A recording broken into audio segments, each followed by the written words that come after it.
In today's video, I'm gonna teach you how to make $1 million playing poker. $1 million. Now keep in mind, this isn't the only way to make a milli playing poker. There's actually quite a few ways, but this is just the way that I've done it. So without further ado, roll the intro. Flip it.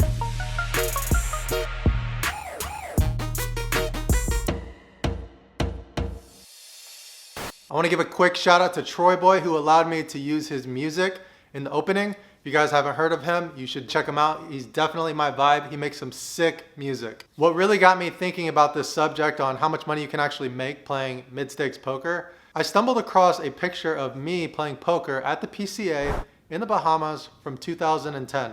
This whole 10-year challenge thing was going around, and it had been exactly 9 years since this photo was taken in the PCA. I wrote up a long post about it on Instagram. Actually, besides this photo from the Bahamas, I was able to dig up some old footage of me playing poker from about 10 years ago. Well, you better hop out of the shower, because I got a flush. No, it's not me. I'm not Ross from Friends. At this point, I had been playing poker for around 2 years. I had just moved up to the 2-5 stake. And I remember playing with some really good players from Europe, and it got me thinking about my path in poker. It definitely was not a glamorous path. It was a super grind. 12 years later now, 11,000 hours or so of playing poker, over $1 million earned in cash game poker. You might say $1 million in 12 years, that's no big deal. You could have done that writing software if you would have stayed at your job. And you're right. I would have probably had to work 24,000 hours instead of 11,000 hours. I probably would have earned around the same amount of money, but I would have been working on someone else's schedule and not my own. Milt, we're gonna need to go ahead and move you downstairs into storage B. No, We have some new people coming in, and we need all the space we can get. But there's no space. So if you could just go ahead and pack up your stuff and move it down there, that would be terrific. I would okay? I could stay. I wouldn't have had the opportunity to travel to so many different countries, meet so many different people from around the world. Problem is that this grind is definitely not sexy. 12 years and $1 million, that's less than $100,000 a year over the course of 12 years. People don't want to hear that. They want to hear about the lightning in the bottle, the huge tourney scores, the way that they can run up $1 million in 1 year. And sure, there's probably ways to do that in poker, but it's just not feasible for so many people. That's why every time I log on to Instagram or YouTube, I'm bombarded with ads on how to get rich quick or how to build a 7-figure business in 1 day. Today's video is how to get rich. I'm gonna teach you how to get it. It's racks on racks today, you know what I'm saying? Here in my backyard, 56 doors, 18 baths, 16 bedrooms. In my garage, just got this new Lamborghini. Tomorrow, you're gonna be able to buy a Lamborghini. So click the link. Nobody wants to hear the truth, and the truth is that it's hard work and it's a grind. You have to work for it. Some of you might also be saying, Johnny, you started playing poker in 2007. It was a lot different back then. Grinding mid-stakes, making $1 million plus in 12 years. Yeah, you could do that in 2007, but in 2019, that's just not possible. So that's the inspiration. Starting today, I'm going back to my roots as a mid-stakes grinder. I'm gonna play a $5 big blind for 30 days. I've been resisting the $5 big blind game here in San Diego because I left this game a long time ago for higher stakes, but due to the climate of poker in the San Diego area, it's literally the only game that I have access to on a daily basis. So rather than let my ego get involved, I'm gonna play it. First of all, I need the money.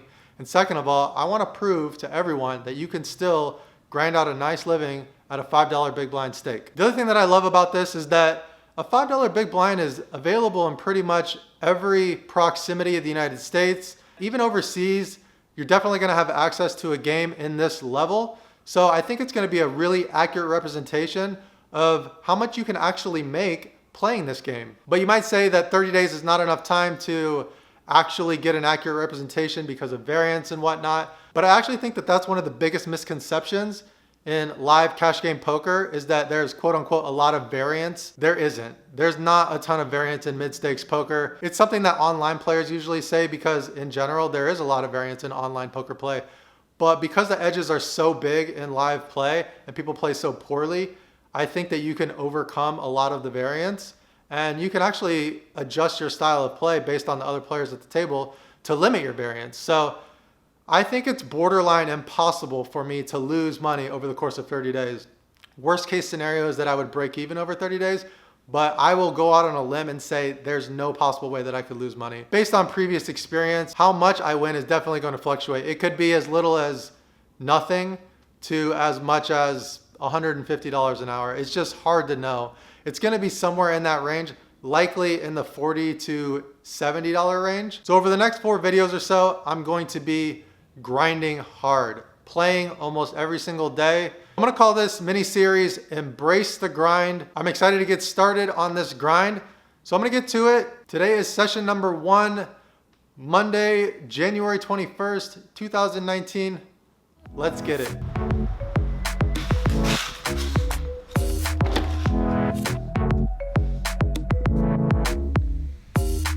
All right, guys, it's day 1 of the Embrace the Grind challenge. Excited to kick this thing off January 21st, 2019.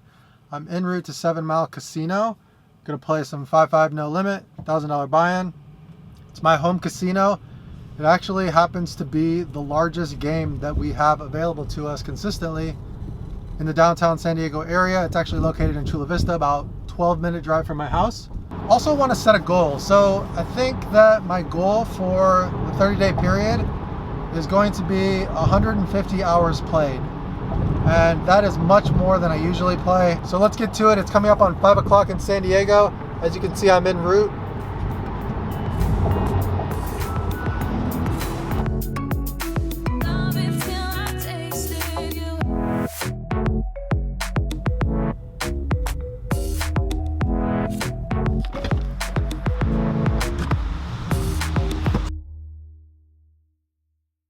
All right, guys, day 1, session 1, in for $1,000. Pretty low variance session, 4 hours and 5 minutes. Just the normal grind of a 5-5 game. Managed to grind up a couple $100, but regardless of how low variance that I played, there were 2 spots that were definitely high variance. The first spot came when an early position raiser made it $25. There was 2 callers before me, and I flat in late position with pocket 7s. Small line also calls, and the big blind ends up making a squeeze play all in for $275. A vlog watcher named Guy. After the original raiser folds and it folds around to us, this is a spot where we're getting great odds, and also a squeeze spot where the big blind doesn't necessarily have to have a big hand. So I'm going to go ahead and assign him a pretty wide range here. And against a pretty wide range, with all the dead money in here, I think that pocket 7s is a pretty standard call in this situation. So I end up doing a little table talk. I'll let you guys hear it. You really want to double through me, huh? I mean, I don't know. It would be a good story if you double. Yeah, It would be a good story if you double through me. You're good. Hey, you got this. What am I? Oh, I'm not doing anything. I just stood up. I did it. Do you have a pair, Johnny? Yeah, I do. 75. Probably not good then. What do you have? How big is your pair? 7s. I have 2 9s. Yeah, you're good. I have 7s. My suits are live. We do end up turning a straight draw, which is why the table lets out a little sigh. But we do not get there, and we double a guy up. Oh wow! Thanks for the action. You're welcome. My heart was beating there. I could tell. I thought I was trying to. How much is it? 275. 275. So you and Johnny are good friends, huh? No, he doesn't know my name, but my name's Guy, by the way. Nice to play with you, Guy. Johnny and Guy are friends? Hand number 2 that was high variance was a very interesting hand that I actually posted about in my Facebook group. I pick up the biggest hand of them all, pocket aces in the cutoff. We make it 30 after there's a middle position limp. The big blind calls and the limper ends up calling, and we go 3 ways to a flop. Flop is queen 9-3 with 2 diamonds. Small blind checks. Middle position now donk leads for $70. And on this board texture with the jack 10 straight draw, not blocking the ace of diamond, the fact that middle position only has around $600, I want to raise here and commit him with his stack just in case he does have a draw. So we make it 220 for value, and the big blind decides to make it 800 with another 270 behind. Not something that I was expecting.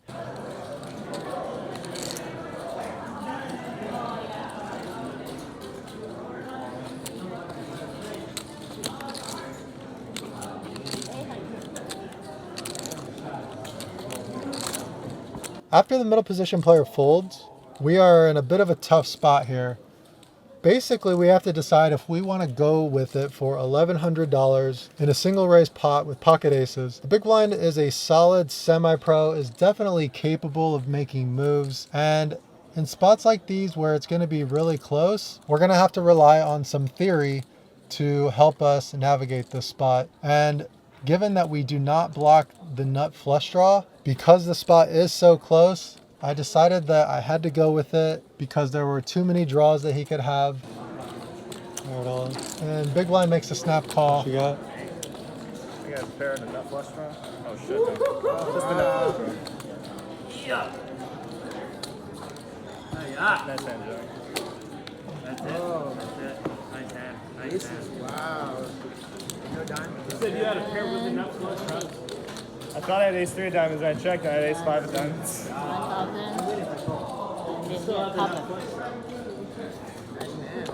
Yeah.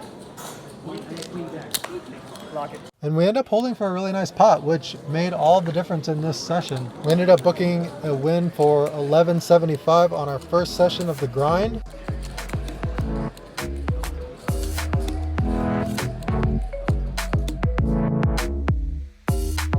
Day 2 of Embrace the Grind. We'll see how today goes. I'm planning on at least 4 hours today, maybe 6. I already feel a little bit behind schedule on things that I want to do in my outside life, outside of poker.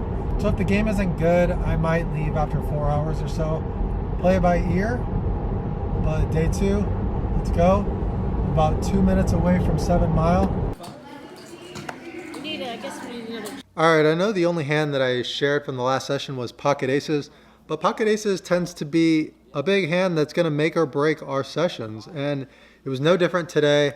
I was in the game for 1,200, I had to add on a couple hundred. When the following hand came up, early position makes it 20, the cutoff calls, the button calls, and we look down at pocket aces in the small blind. We like to make it 135, the original raiser calls, and the button calls, and we go 3 ways to a flop. Flop comes Queen 5-4 with 2 hearts and a diamond. There's $430 in the pot, and we go ahead and c-bet 150.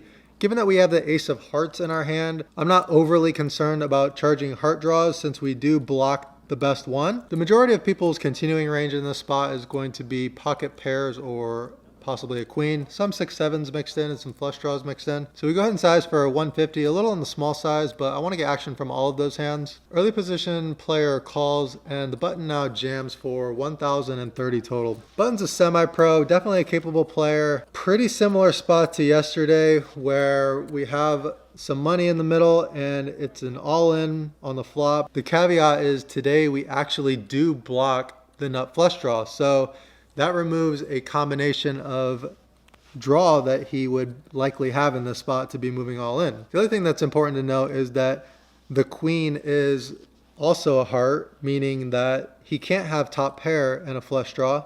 So we remove a lot of combos of that as well. So we're looking at flush draw, 6-7 or sets. I don't think that this is ever going to be queen X here. So definitely another really close spot. But with all the factors in play, I just decided to do the exact same thing as I did yesterday and base my decision on if I had a blocker or not. And I know that people talk about blockers all the time. Yesterday, I did not block the nut flush, so I called off. Today, I do block the nut flush, so I ended up folding. After I folded, the player in early position ended up getting it in with a queen in his hand, and the hand showed down. Button ended up having a set, so we saved a lot of money in this hand. Played for 5 hours and 15 minutes. Still ended up losing $1,240 on the session. But as you can see by this hand, it could have been a lot worse.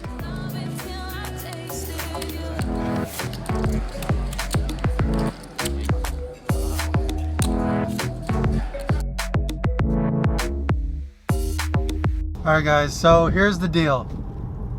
I'm freaking out because I think I bit off more than I can chew. 150 hours, I declared it, and because I declared it, I don't want to fail on that. But 150 hours is a lot. It's a lot because I have so many other things going on in my life. I have Vibes clothing, which I have things I need to ship out right now. I have hoodies that have just been made that I need picked up. I have to create content. Each video takes 15 hours of work. I still have coaching clients. Oh, I want to be Superman. I want to see if I can juggle everything, including working out, which I like to do on pretty much a daily basis. One of the things that's going to help is the fact that I'm not drinking. As you guys know, in my last video, I got quite tipsy. It's actually seems like I've been drinking a lot in my videos, but it's mostly because I've been making videos while I've been traveling. And when I'm traveling, I kind of feel like I'm on vacation. When I'm on vacation, I want to enjoy a beer here and there. So that's another thing. It's been almost 2 weeks since I've had a drink. I'm going to continue that theme through this 30-day challenge because honestly, a drink is going to set me back as well. Most of these recaps are going to be over the big hands that I played, and those are going to be truncated over a long period of time. It's just not feasible for me to document a lot of the hands over the course of the session. I'm not going to be able to get the content out in time if I go over all of the mundane hands as well. So understand that a lot of these hands are going to be summaries, doing the best that I can. Thanks for watching, guys. Day 3 of the grind starts now. Day 3 was exactly the low variance grind that I was talking about. Won a bunch of small and medium pots. Nobody ever really showed any resistance. When I bluffed, they folded. When I had something, they called. But I never won a pot of real significance. This hand with pocket jacks was actually the biggest pot that I won on the session. Started with an early position limper, and I ISO raised to 30 with jacks from middle position, button flat, and the limper called. So we went 3 ways to a flop. Flop was 9-7-3 with 2 diamonds. When it checks to us, I elect to go a little bit bigger here to deny equity from overcards, charge draws, get value from top pairs. So we bet $60. The button makes the call and the limper calls, so we still are 3 ways to a turn. The turn pair is the second card, and when it checks to me, I'm gonna keep going for value here. I size for $210. The button folds, player out of position, thinks for a while, and ends up making the call. We're off to the river, which is the ace of spades. Player out of position finds a check, and we decide to check this one back. I hope you don't have the ace of diamonds. Well, I can tell you 100% certain you didn't. So like I said, we win a little over 300 bucks in this hand. That's the biggest pot of my session, and we still managed to cash out for 27.03, booking a 16.03 profit. Just easy breezy, grind them down. Love it when sessions are like this, when all of our decision making is never difficult and we just kind of get the flops that we need and the runouts that we need.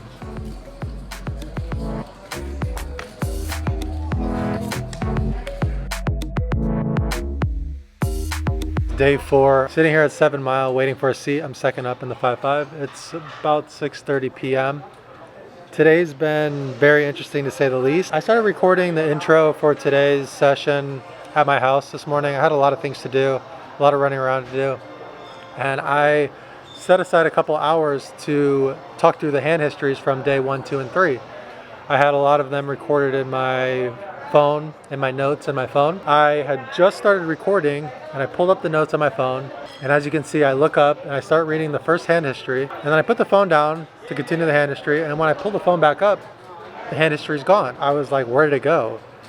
But apparently when I put the phone down to my side, I must have clicked the delete button on the entire note itself and then clicked confirm without looking at the screen because it was gone. It was vanished into thin air. I spent the better part of 3 hours researching how to get it back, was unable to retrieve it. So the notes that I had for days 1, 2, and 3 are all gone. It's really frustrating because there was a lot of interesting hands, a lot of things that painted the picture of how the sessions went. It worked out fine, but when you have these things built up in your mind on how you want things to work, when that gets messed up, it's tilting and it's like super frustrating. And this, I think, is a really good lesson. Things happen in your outside life, and carrying that to the poker table has no value, and it's not going to help me play any better.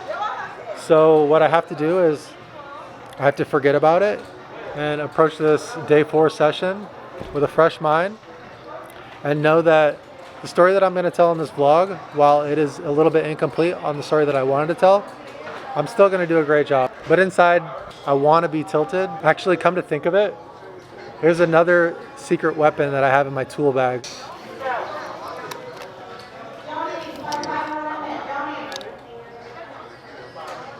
I think they just called me. But anyways, I have these mints that they're CBD mints. I've never talked about them on my channel, but they're great for anxiety. They're great for pain too, but I actually just use them to help me get into more of a zen-like state. There's no THC in them. It's not marijuana, so you're not gonna get high from it. I think there's a lot of value in them. So I'm actually not gonna put any advertisements on this video. Instead, I'm gonna drop a link for these mints. I have a 20% discount code if you wanna pick them up. I think they're great. I happen to know that they have been tested where the hemp has been grown. They're top-notch quality. So I have no problem putting my stamp of approval on them. So I think they just called my name. I'm gonna hop in the game and get day 4 started and continue this grind. Thanks, guys.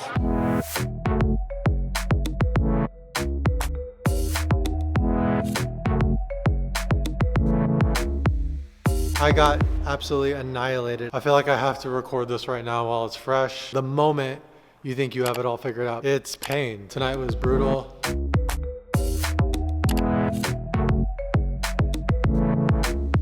What's up, guys? Sitting in traffic on my way to a new property today that's never been on my vlog. I've never talked about it before. It's about 40 minutes from downtown San Diego. It's a place called Barona Casino, and I'm on my way there.